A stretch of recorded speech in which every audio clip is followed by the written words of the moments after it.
आज आम कौन शिखा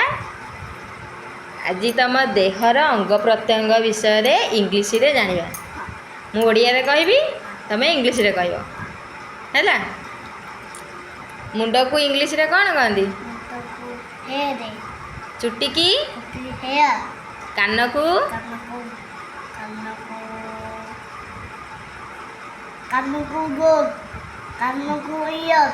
नाक को पाटी की दांत को जेभ को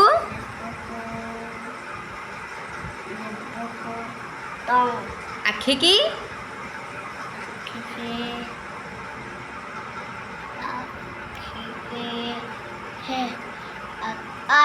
आई आउ नाक को बेक को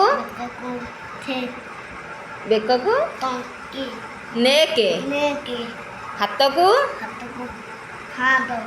गोड़ को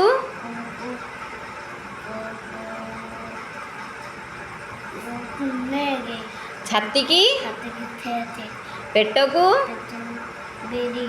बाहु को कांध को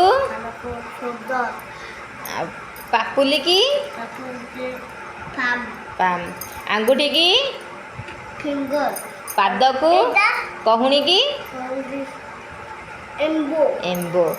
आउ आंठू को नी जंघ को थाई पिठी की बैक पाद को गोइठी की अंकेल गुड बाय वेरी गुड सुना बुआ।